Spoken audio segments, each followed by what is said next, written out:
Yeah. And is she surviving today? She died a few years ago. Yeah. Sorry to hear that. Yeah, thanks. Yeah. Had you ever talked to her as an adult about those memories? I really didn't, because by the time I ironed out what I thought was really going on, she was in the late stages of dementia and wasn't really able to talk about deep things, although her past recall was better than her current recall. But even so, we had to stay with light subjects because she just couldn't grasp it anymore. Sure. Although being a very smart woman. What about your father? Is there anything that was supernatural going on with him, or that could have been looked at as peripheral to your story? Yeah. I would just say that there is definitely a family history of intervention. And the one I can think of is my parents telling me they went to a bar when they were engaged. And they would have been around 24 or 25 years old. So they were in Needham, Mass, and they were at this nightclub. And someone slipped a Mickey in my father's drink. And so my mother was left with this man who was starting to pass out or whatever. And she's like, oh my God, what am I going to do? So she could see these other men in the bar that were kind of closing in on her. My mother was a gorgeous woman, so that didn't help matters. And so she dressed up, out on a date with my father, probably got beautiful earrings or whatever. And all of a sudden, the door opened. And she looked over at this door, and there's this man standing there that's got to be 7 feet tall. And she's like, I can't believe what I'm seeing. And the man's going, like, go outside the door, go outside the door. And she was like, so she managed to get my father and put his arms around her neck, I guess, and kind of get this guy out the door into a cab, and looked back, and the man shut the door behind her. And he was huge. She said he was not a normal person. So I would say that we've got a history of angelic intervention or otherworldly intervention. What do you think that's all about, looking back on that?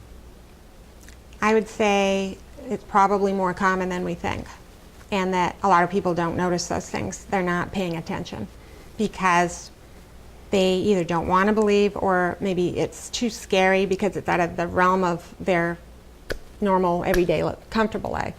And I think that it's probably going on a lot, and that if we just start to stay tuned with our emotions and our thoughts and everything, and just keep our eyes open, I think we'll see more of that. I really do.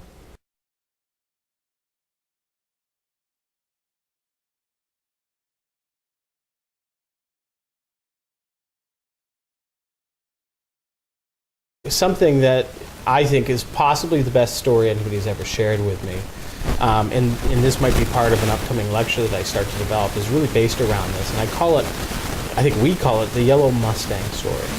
And for those of you who aren't familiar, Carol came in one night and shared this story with a group of other people who had either experiences or had wanted to talk around UFOs. And after you shared the story, another lady said, oh my God, almost the same thing happened to me, only a little bit different.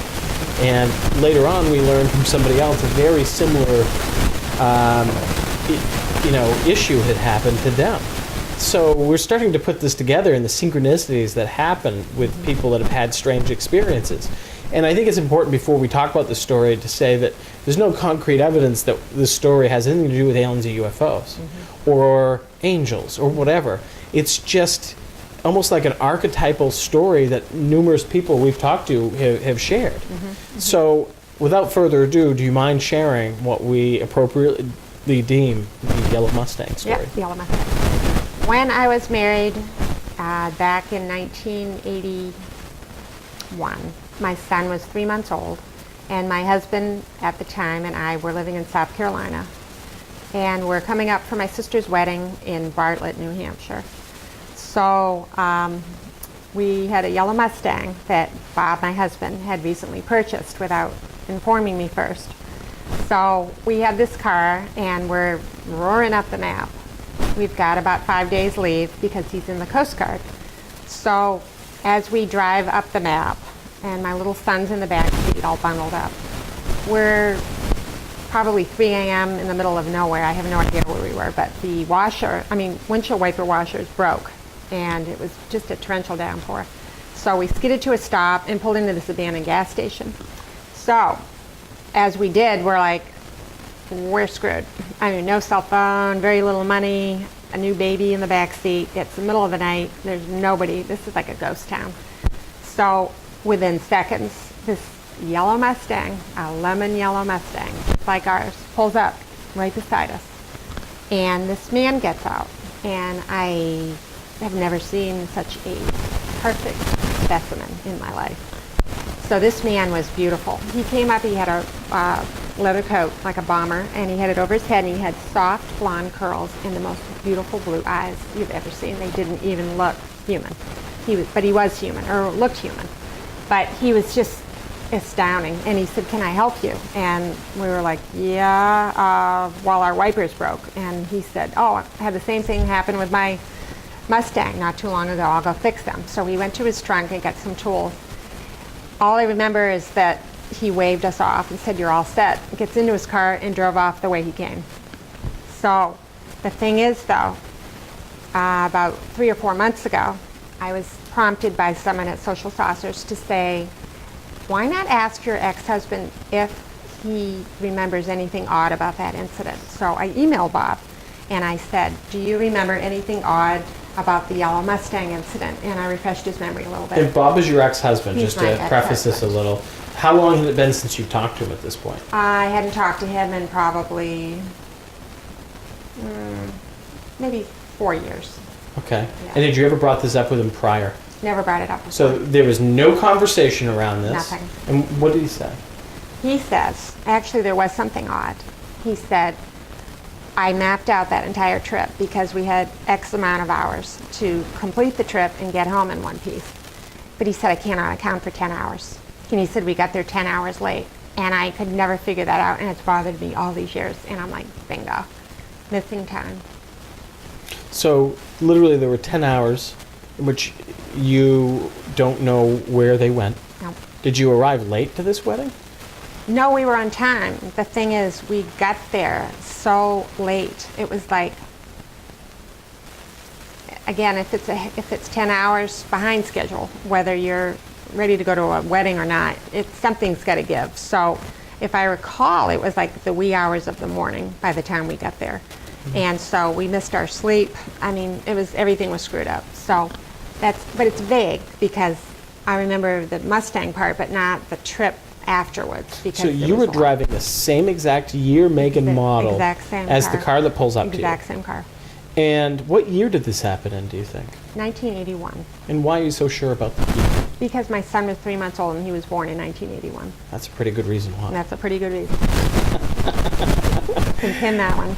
So, you had also said, and this is just a side note, when you talk about this blonde guy, you had referenced what he looked like, and I've always gotten a kick out of it. Yeah. Who is it that he reminded you of back in 1981? This is like Peter Frampton on his best day. There ain't no one like him. So he looked just like Gorgeous. a perfect Peter Frampton. Perfect Peter Frampton. In 1981. So Absolutely. Peter Frampton, you were out there, and this was you. It's time to own up. I think you need to give Carol a call. She deserves a phone call saying, "Yes, that was me, and I did fix your windshield wipers, and you're welcome." I'm pretty There you sure go. she would welcome that phone call. Is that fair to I say? would welcome with open arms. Yep. Okay. Yep. That's great. Exactly. Is there anything else to add to the Yellow Mustang story?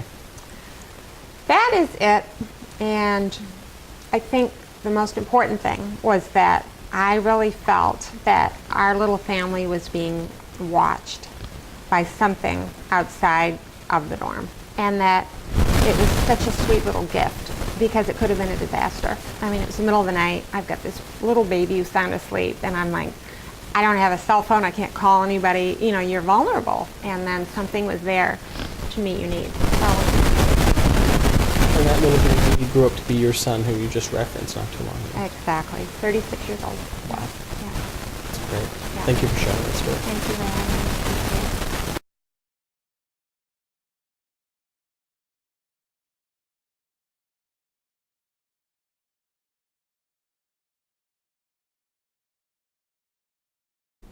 So, Dean, you had a couple of questions for Carol. Go ahead and ask. I did. I know one of the questions, Cal, which is interesting as well, is right now you're taking a course with Raymond Fowler. I'm taking the course as well up at his home in Kennebunk on synchronicities, meaningful coincidences, which is perfect for what I've been listening to you talk about today, because you can see within meaningful in understanding. And recently you had some one-on-one time with Ray. You came in and met with Ray privately and talked, and he had read your book. And I've been interested, what drew you to Raymond Fowler? How long you've been aware? Because Raymond's wrote the Allagash abductions and the Betty and Dreesen story in that as well. Mm-hmm. I would say mostly the Andreasen affair that a friend of ours, mutual friend Ken, loaned me. And it was amazing because a lot of the experiences in this book were of a couple who were abductees that went through a lot of the same things I have, although they went through much more than I have. But to be able to read about someone who's experiencing what you're going through is just so comforting, because it's such a lonely experience, because it's so bizarre, and you can't tell a lot of people because they'll think you're off your rocker. So I think that's what drew me to Ray, is that this is someone who's also had abduction experiences while investigating abduction experiences. And he's very insightful and just a very gentle person who listens, and I felt very present with him. And I've read that book as well, Carol, and what comes to mind thinking about Betty in that book is how a lot of this, the ethereal beings, the way they looked in the experience also ties in deeply with her Christianity, her beliefs as a Christian, which reminds me of your mom, who went to an evangelical church. I think you went with her one time, you had told me about that, where the people would actually speak in tongues. Yes. And that passion within your mother and that fervency, as we talk, reminds me very much about what took place in Betty's book, too, like that. Well, the Christian community doesn't really embrace ufology, but I think that if they understood it a little better, that they would, because it's all throughout the Bible. Ezekiel, many of the prophets had UFO experiences. That if you look at the context that they were written, these are people thousands of years older than us. They're going to have a different syntax, a different way of speaking and expressing themselves than we would, but it's the same story just told in a different version. So I think that there's a lot of overlap there. So in my experience anyway, I've had some like war of worlds between the Christianity part of me and the bizarre UFO part of me, and now I'm starting to reconcile the two and say they're probably from the same ilk. I really think they are. And the Catholic Church officially is moving in that direction, not discounting the possibility that God created other entities, aliens, other worlds like that, and they're open to that. Yeah. But I think it's on us to tell people we're experiencing this stuff. I mean, we're the pioneers. We can't wait for some savior or a guru or whatever to come along and say, this is the way you need to do it. It's us that need to do it. And that's why we're getting together and we're talking and telling people about our experiences, because this is a shared experience. We're important. We're not waiting for someone else. We're important. That's why we're being visited. And I think, personally, I bet a large percentage of the population on the planet has been visited by aliens or UFOs, and either has no recollection or dismissed it or was too afraid to acknowledge it. But I think it's common. I do. You know, one of the highlights that you let me share, and my wife Pam and Sammy, your husband, is an artist, was some years back now, time goes by, we were at Audion Point. They were having a fundraiser, and they had an art show there where people donated their art and people bid on the art. And I remember that night yours sold for the very highest amount, some hundreds of dollars.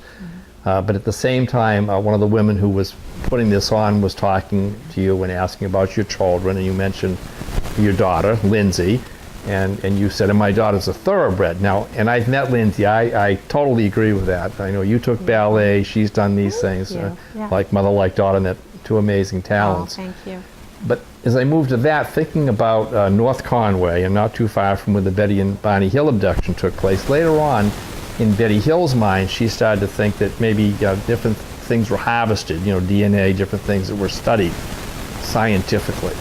And I know you told me in the past that you thought perhaps there was some egg harvesting, and we talk about these the different children, say indigo children or other children, hybridized children. But I found that